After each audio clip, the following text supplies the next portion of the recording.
Good morning, YouTube. It's Tracy from Entrepreneur Girl, and today we are continuing yesterday's conversation with part 2 of 2 parts of consignment for eBay and Amazon. Should you take on consignment clients and products for your business?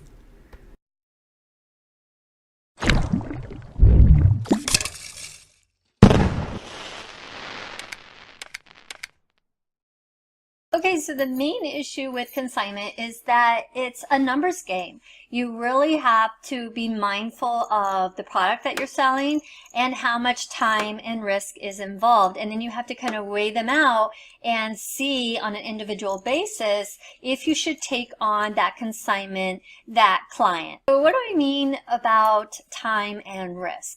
Well, if you're selling small, inexpensive items, you're really not going to make a lot of profit. I mean, just because they're small and they don't have a lot of value, the Amazon fees are going to eat into them. And then if you're splitting the remainder of the fees, then there's just not much meat left on the bone for either one of you.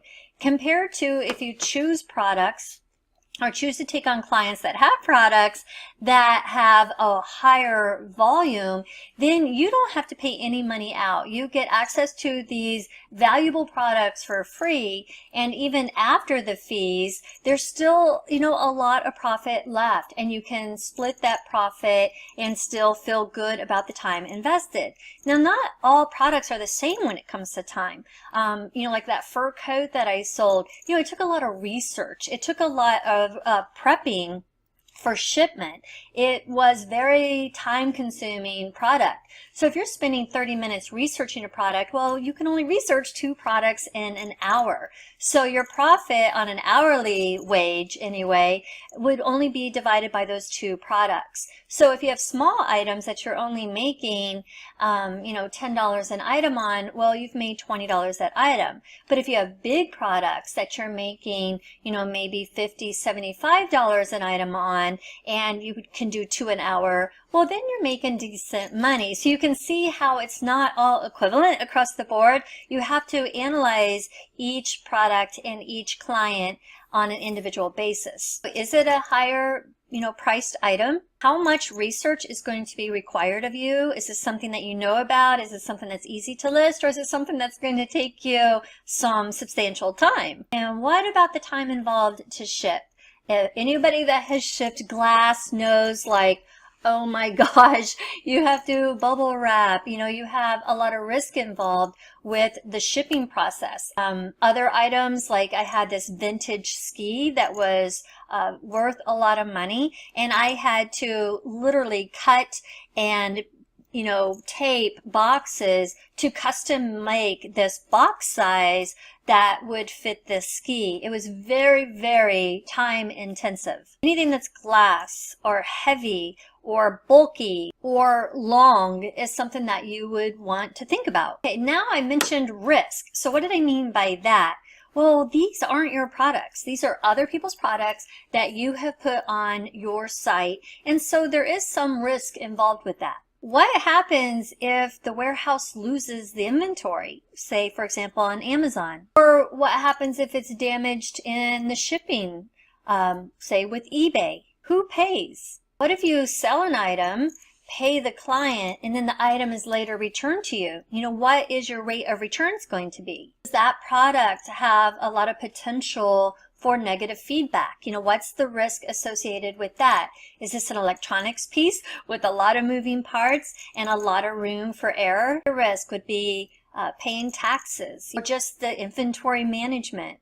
Keeping their inventory separate from your inventory. If you have multiple consignment clients, keeping it all organized in separate spaces or separate bins. Storing the inventory. The longer you have the goods for someone else, the more likely something that can happen to it. Maybe it's going to be dropped or damaged in some way, and you're responsible for that. Just the accounting issues and the nightmares that can be associated with that. So these are all examples of risk that you would want to consider before taking on a client. Okay, but say you're pretty happy because you have a firm, solid, profitable product parameter set up and you have processes established that would take care of the risk to a pretty large degree. So that's great. That's exactly where you want to be. But I do want to mention just a few more considerations so that will help you to establish whether you want to consider consigning or not. And that is number 3, the knowledge base. Do you have the knowledge base on this product to field questions about it? If you receive a question on eBay, do you even know how to answer it? If it's about a car part, for example, do you actually know even what they're talking about?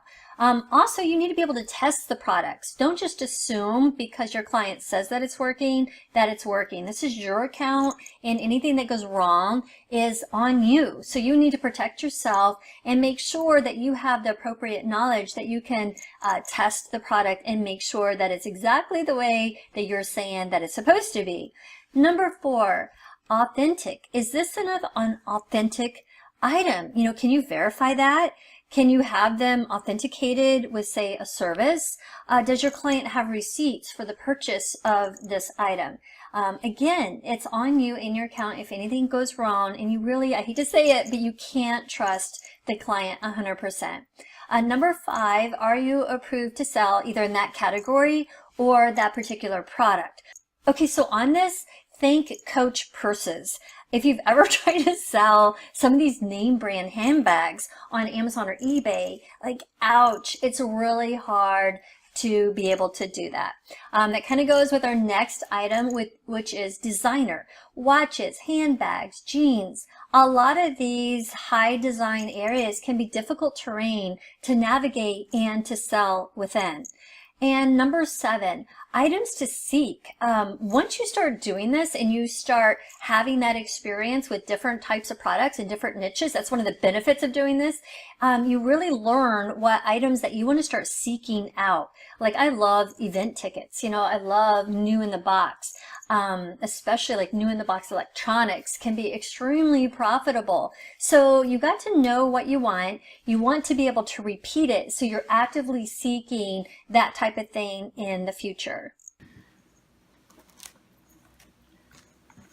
Okay, so personally, I still prefer a flat fee as the way to go. I like to own a product outright. Yet, I can still see the opportunity in consignment. There's the Lindas of the world, the Plato's Closets of the world, and it can be a popular and useful tool for both buyers and sellers. So if you think that you might want to add this to your business model, then I'm going to produce another video. I'm going to come out with that next Tuesday, and that's going to show you how. You know, how do you start doing a consignment business, tips, and the consignment agreement. So you need to subscribe so you don't miss any of those videos, and I'm going to show you how best to do that. So here on my YouTube channel, I wanted to show you, first of all, please click on subscribe if you haven't already. That helps me and I appreciate it. So thank you for doing that. And what I wanted to show you is you click over here on your subscriptions, and there is this little bell beside all the people that you subscribe to. So if you find my name, click on the little bell, and then it's able to send you notifications for this channel. And that way you will always get notified when I finish a video, and I can get the information to you. So this is a great way not to miss videos, especially if they're important to you. So please make sure under my name that you have this clicked, and then just click save. Thanks guys, and I'll see you next video.